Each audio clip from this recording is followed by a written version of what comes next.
আজকে যে জন্য আজকের এই প্রোগ্রাম, স্বাধীনতার মহান ঘোষক শহীদ প্রেসিডেন্ট জিয়াউর রহমান যদি জন্ম না হতো, এদের স্বাধীনতা ফিরে পেত না।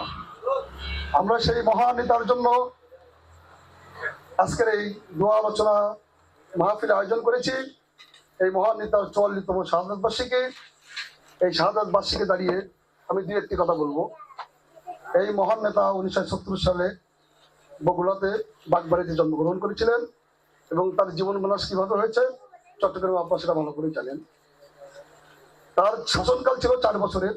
এই ৪ বছরের শাসনকালকে যখন কঠিন দুরবস্থা তিনি ক্ষমতা নিয়েছিলেন, যখন সেইখান থেকে ৪ বছরে বিভিন্ন রাজনৈতিক বিশ্লেষক বলেছেন, উল্লেখ করে যে ৪০ বছরের সমান উন্নত করেছেন এই দেশকে।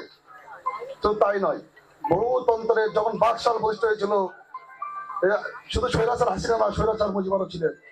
সেইখান থেকে আওয়ামী লীগের স্বৈরাচার শুরু। তারপরে তিনি যখন আসলেন, বহু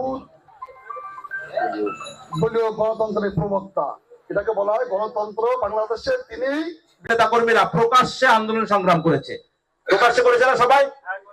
আমরা জেল জুলুম হুলিয়া, আমি ব্যক্তিগতভাবে 7টা মামলার আসামি, 3 বার আমি রিমান্ড খেটেছি, 2 বার আমি গুম হয়েছি।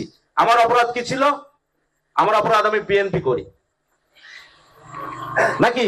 আমার মতন অনেকেই এখানে আছেন, আমার ভাই মহসিন আলম, আমার ভাই আনারুল ভাই সহ এখানে অনেকেই আছেন, তারা অনেকগুলো মামলার আসামি। তারা কিন্তু কেউ বাড়িতে ঘুমাতে পারেনি।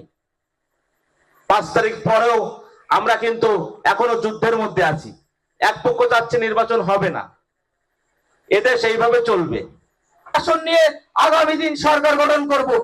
আর এই সোশ্যাল মিডিয়ার একটা জিনিস দেখতে পাচ্ছি, আমাদের প্রিয় নেতা জনাব তারেক রহমানকে হত্যার চেষ্টা করেছে ভারতীয় গোয়েন্দা র এবং স্বৈরাচার শেখ হাসিনা। এই স্বৈরাচার শেখ হাসিনা কিন্তু বসে নেই, ষড়যন্ত্র চালিয়ে যাচ্ছে। আমরা এই রইসপুর থেকে ঘোষণা দিতে চাই, স্বৈরাচারের